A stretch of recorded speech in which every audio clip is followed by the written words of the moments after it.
Lucky ముఖ్యమంత్రి రేవంత్ రెడ్డి గారు.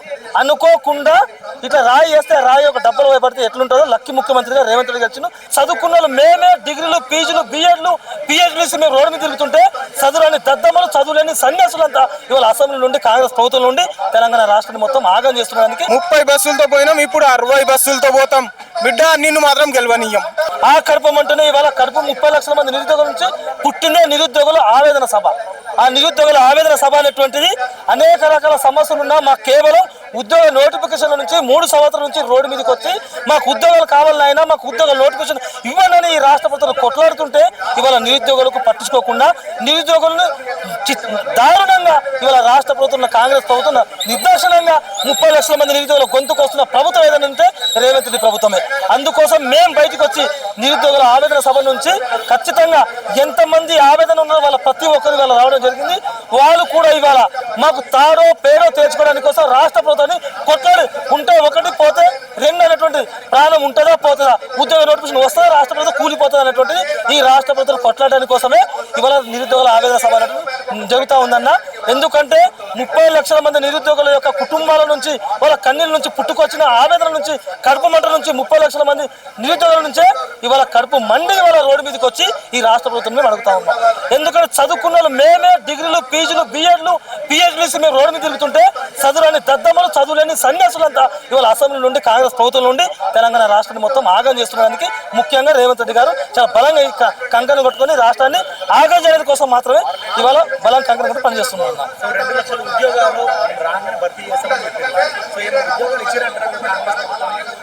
ఇప్పటిదాకా కాంగ్రెస్ ప్రభుత్వం అధికారంలోకి వచ్చినప్పటి నుంచి దాదాపు 3 సంవత్సరాలు అవుతుందన్న.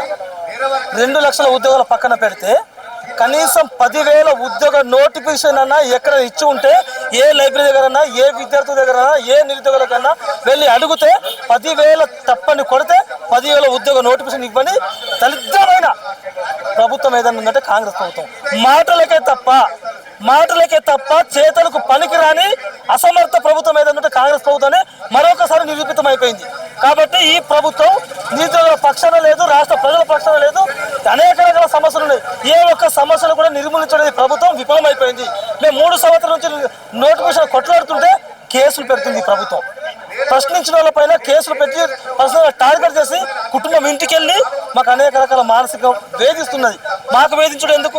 ఉద్యోగ నోటిఫికేషన్ చాతన కాకపోతే ఉద్యోగ నోటిఫికేషన్ ఇవ్వు కావాలనే మేము. ఎందుకంటే గత ప్రభుత్వంలో మాకు తీరని అన్యాయం జరిగిపోయింది. చాలా మంది ఉద్యోగాల నోటిఫికేషన్ రాకుండా లీకేజ్ జరిగినాయి, ఉద్యోగాల నోటిఫికేషన్ రాలేదు, అనేక రకాలుగా అవకాశాలన్నీ కోల్పోయినాం. కాబట్టి మేము ఉండలేక రోడ్డు మీదకి వచ్చి బస్సు యాత్రలు చేసి 30 లక్షల మంది నిరుద్యోగులమంతా ఏకతాటి పైన వచ్చి గత ప్రభుత్వం ఉన్న రాష్ట్ర ప్రభుత్వం పైన దండయాత్ర చేస్తే ఈ రాష్ట్ర ప్రభుత్వం లక్కీ ముఖ్యమంత్రి రేవంత్ రెడ్డి గారు అనుకోకుండా ఇట్లా రాయి వేస్తే రాయి ఒక డబ్బలు పడితే ఎట్లుంటుందో లక్కీ ముఖ్యమంత్రిగా రేవంత్ రెడ్డి గారు లక్కీగా గెలిచిన తర్వాత అన్న మీరు 1000 హామీలు ఇచ్చారు, 1000 హామీలు నెరవేర్చకండి. మీరు ఇచ్చిన కొంత హామీలు అంటే ఈ రాష్ట్రంలో సమస్యలే ఉన్నాయి. ఆ సమస్యలు తీర్చడానికన్నా కోసం హామీలు నెరవేర్చాలి. కానీ ఏ ఒక్క హామీలు కూడా నెరవేర్చకుండా కేవలం ఏదైనా ఉంటే ఎక్కడైనా ప్రెస్ మీట్ పెడితే ఎక్కడ ఉంటే అక్కడున్న ఇంటెలిజెన్స్ అక్కడున్న పోలీసు వ్యవస్థ కావచ్చు, లేదంటే అక్కడున్న అధికారులు కావచ్చు, ఏ ఒక్క సమస్యలు చెప్తలేదు. ఎక్కడ మైక్ దొరికితే చాలు 2034 సంవత్సరాల దాకా నేనే ముఖ్యమంత్రి. ఏ విధంగా ఉంటుంది ముఖ్యమంత్రి? ఏ విధంగా నీకు అర్హత లేదు అసలు. నువ్వు గ్రౌండ్ వర్క్ చేయకుండా నేనే ముఖ్యమంత్రి అని జబ్బలు చాపుకోవడం కాదు. ఏ విధంగా ఉంటుంది ముఖ్యమంత్రి నాకు ఒకసారి చెప్పు. లేదంటే మీకు మీ దాంట్లో ఉన్న విద్యాశాఖ మంత్రి ఉన్నారు కదా, పిలిపి మాట్లాడదాం. ఇప్పటిదాకా ఎన్ని ఉద్యోగ నోటిఫికేషన్ ఇచ్చిళ్ళు, లేదా మా నిరుద్యోగుల నిరుద్యోగుల గురించి పక్కన పెట్టు. మరి అనేక రకాల సమస్యలు ఉన్నాయి కదా.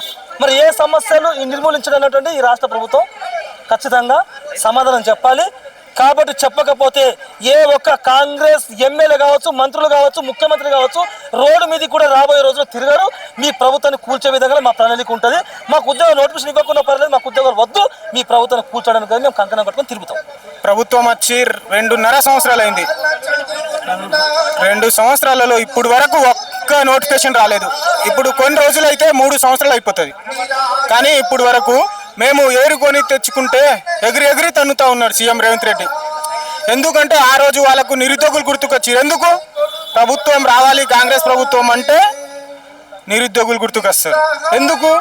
ఇంటింటికి పోయి చెప్తారు, ఒక్క ఓటుతోని 6 ఓట్లు వస్తాయి, ఒక్క ఇంట్లో ఒక్క నిరుద్యోగి ఉంటాడు కాబట్టి 30 లక్షల ఓట్లు నిరుద్యోగులు ఉన్నారు కాబట్టి 30 లక్షలు ఒక్కొక్కరు 5 తెచ్చినా మనం గెలుస్తాం. గవర్నమెంట్ రావడానికి ఎన్ని కావాలి? 50%లో 51% వస్తే ప్రభుత్వం వస్తుంది. మనం వాడుకున్నది ఎవరినంటే నిరుద్యోగులనే. సరే, నువ్వు మమ్మల్ని వాడుకున్నావు, కానీ మాకు కావాల్సింది ఏంది? ప్రభుత్వ ఉద్యోగాలు. మరి అది ఎందుకు ఇస్తలేవు? ఎక్కడ చెప్పినా ఒక మాట అంటున్నావు. ఏం చెప్తున్నావు అంటే 70,000 ఇచ్చినాం, 1,00,000 ఇచ్చినాం, అప్పుడు ముందు 40,000 ఇచ్చినామని అన్నావు, ఇప్పుడేమో 70 లక్ష అనుకుంటా తిరుగుతున్నావు. ఇంకెన్ని రోజులు తిరుగుతావు? ఇక ఒక్క నోటిఫికేషన్ రావాలంటే వచ్చినప్పుడు 2 సంవత్సరాలు పడుతుంది. దాన్ని ఫిలప్ చేయాలంటే 2 సంవత్సరాలు పడుతుంది. అలాంటిది నీకు ఇప్పుడు వరకు ఒక్క నోటిఫికేషన్ కూడా ఇవ్వకుండాను మమ్మల్ని మభ్య పెడతా ఉన్నావు. ఆనాడు నిరుద్యోగుల ప్రభుత్వం, ప్రజల ప్రభుత్వం అన్న సీఎం రేవంత్ రెడ్డి ఇప్పుడు 20 మంది చనిపోయిరా సన్నాసి, ఇది నీకు తెలుస్తలేదా అని అంటా ఉన్నా. ఈరోజు అడుగుతా ఉన్నా నేను, నీకు ఏమైంది? ఇప్పుడు అన్నిటి మీద చర్చలు పెట్టే నువ్వు ఇప్పుడు మేము కనిపిస్తలేమా? నిరుద్యోగులు నీకు కనిపిస్తలేరా? నీకు కళ్ళకు కనిపిస్తలేరా? లేదా నీకు అసలే కనిపిస్తలేరా అని అడుగుతా ఉన్నా. నీకు ప్రతి దానికి చర్చలు పెడితే మూసి మీద మొన్న వేటు న్యూస్ కంక్లూజ్లో చూసుకుంటే ఎవ్వరు ఆపినా నేను మూసిని నేను ఆపనంటున్నావు. అప్పుడు ఇంతకుముందు ఏమంటావు? నిరుద్యోగుల కోసం నేను కూరగాయల షాప్ పెట్టుకుంటా, మూసి మంచి పునర్జీవనం చేసి మేము కూరగాయలు పెట్టుకోవాలంటే ముందే పెట్టుకునేటోళ్ళం కదా. నువ్వు చెప్పాల్సిన అవసరం ఏముంది మాకు? 3 సంవత్సరాలు 6 సంవత్సరాలు కూర్చుంటే మేము చదివి మాకు ఏదో జాబ్ వస్తుందని చదువుకోవడానికి కూర్చున్నామే తప్ప నువ్వు పెట్టిస్తా అన్న మూసి పక్కన 3-4 పక్కన మేము కూరగాయల షాపు ఇది పెట్టుకోవడానికి రాలేదు అయ్యా. మాకు కావాల్సింది నిరుద్యోగులకు నోటిఫికేషన్లు, మాకు జాబులు కావాలి. నువ్వు సోయి ఉండే మాట్లాడుతున్నావా లేదా మత్తిపోయిందా నీకు? ఇక మిగిలేది 2 సంవత్సరాలు డెడ్ లైన్ రాసుకో. ఇప్పుడు నువ్వు పెట్టిన ఇదే 30 లక్షల మంది నిరుద్యోగులతోనే వచ్చింది కదా ప్రభుత్వం. ఇదే 30 లక్షల నిరుద్యోగుల వల్ల 30 బస్సులతో పోయినాం, ఇప్పుడు 60 బస్సులతో పోతాం. బిడ్డ, నిన్ను మాత్రం గెలవనీయం. ఇది నేను హెచ్చరించడం కాదు, ఇది మాత్రం 30 లక్షల నిరుద్యోగులకు తరపు నుంచి మాట్లాడుతూ ఉన్నా. ఇదే సిటీ సెంట్రల్ లైబ్రరీలో మేము బస్సులు కట్టుకొని పోయినాం. ఆ రోజు ఇదే సిటీ సెంట్రల్ లైబ్రరీ వేదికగా ఇప్పుడు కూడా పోతాం. 60 బస్సులు కట్టుకొని పోతాం. 33 డిస్టిక్లలో 2 కవర్ చేయడానికైనా 2 బస్సు అయినా తీసుకొని పోతాం, కానీ నిన్ను మాత్రం గెలవనీయం. ఇది మాత్రం పక్క అని అంటా ఉన్నా.